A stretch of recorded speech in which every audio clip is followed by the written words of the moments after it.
Yesterday courier private limited. Domestic international cargo உங்கள் இல்லம் தேடி வந்து கொரியர் புக்கிங் டெலிவரி செய்து தரப்படும். தலைப்புச் செய்திகள். பீகார் சட்டப்பேரவை தேர்தலுக்காக களப்பணியை தீவிரப்படுத்தும் பாஜக.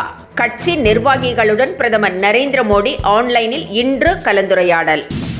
ஹரியானாவில் ஜாதிய பாகுபாடு புகாரில் தற்கொலை செய்து கொண்ட IPS அதிகாரி புரண்குமார் குடும்பத்தாருடன் ராகுல் காந்தி சந்திப்பு. பட்டியல் இனத்தவர் என்றால் நசுக்கப்படுவதாக குற்றச்சாட்டு. சென்னை உள்ளிட்ட பல்வேறு மாவட்டங்களில் இரவிலிருந்து பரவலாக கனமழை. நாளை வடகிழக்கு பருவமழை தொடங்க வாய்ப்பிருப்பதாக தகவல். 41 பேர் உயிரிழக்க காரணமான கரூர் சம்பவம். அரசியல் கூட்டங்களுக்கான வழிகாட்டு நெறிமுறை மசோதா குறித்து அதிகாரிகளுடன் முதலமைச்சர் MK ஸ்டாலின் ஆலோசனை. கரூரில் பாதிக்கப்பட்டவர்களை சந்திக்க இடம் அளிக்க பலரும் தயங்குவதாக தகவல். உதவித்தொகை அளிப்பது குறித்து நிர்வாகிகளுடன் விஜய் மீண்டும் ஆலோசனை. இனி விரிவான செய்திகள். பீகாரில் தேர்தல் களப்பணிகளை தீவிரப்படுத்தியுள்ள பாஜக நேற்று 71 வேட்பாளர்கள் அடங்கிய முதல் பட்டியலை வெளியிட்டுள்ளது. இதனிடையே களப்பணி ஆற்றும் பாஜக நிர்வாகிகளுடன் பிரதமர் நரேந்திர மோடி இன்று ஆன்லைனில் கலந்துரையாடுகிறார். பீகார் தேர்தல் நவம்பர் மாதம் 2 கட்டங்களாக நடைபெறுகிறது. இதில் தேசிய ஜனநாயக கூட்டணி கட்சிகளுக்கு இடையே தொகுதி ஒப்பந்தம் ஏற்படுத்தப்பட்டுள்ளது. பாஜக 101 இடங்களிலும் JDU 101 இடங்களிலும் போட்டியிடுகின்றன. ராம்விலாஸ் பாஸ்வானின் கட்சி 29 இடங்களில் களம் இறங்குகிறது. இதனிடையே களப்பணிகள் குறித்து பிரதமர் ஆன்லைனில் பாஜகவினருக்கு அறிவுரைகளை வழங்குகிறார்.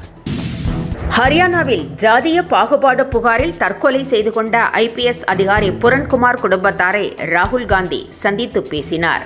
பின்னர் செய்தியாளர்களிடம் பேசிய அவர், எவ்வளவு புத்திசாலியாக திறமையானவராக இருந்தாலும் பட்டியல் இனத்தவர் என்றால் அவர்கள் நசுக்கப்படுவதாகவும் இதற்கு இந்த சம்பவம் ஒரு எடுத்துக்காட்டு என்றும் கூறினார்.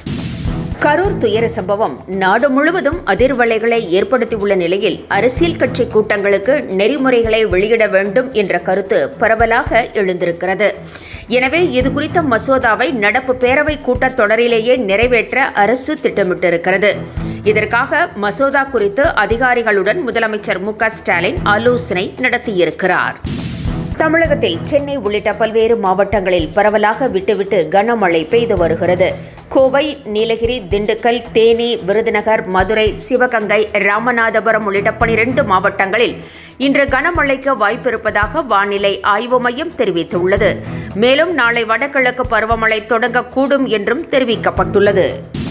கரூர் துயர சம்பவத்தில் உயிரிழந்தவர்களின் குடும்பத்தாரை விஜய் சந்திப்பது குறித்த அறிவிப்பு ஓரிரு நாட்களில் வெளியாகும் என தவேகா நிர்வாகி நிர்மல்குமார் தெரிவித்திருக்கிறார்.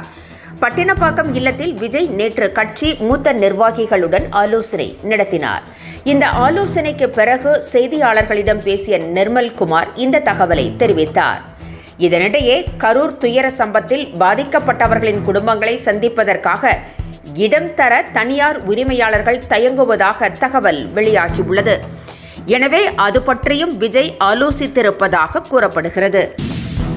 எம்ஜிஆருக்கு பிறகு மத்திய மாநில அரசுகளின் உறவில் EPS இணக்கமாக உள்ளார் என நயினார் நாகேந்திரன் தெரிவித்திருக்கிறார்.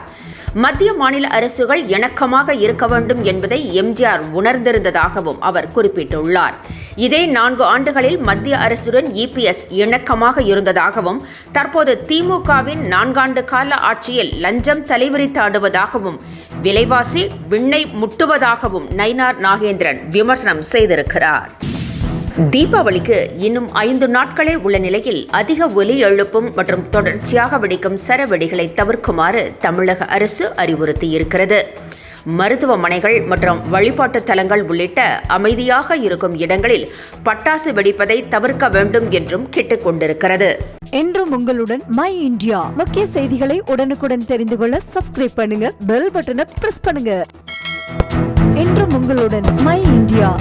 Yesterday courier private limited. Domestic international cargo உங்கள் இல்லம் தேடி வந்து கொரியர் புக்கிங் டெலிவரி செய்து தரப்படும்.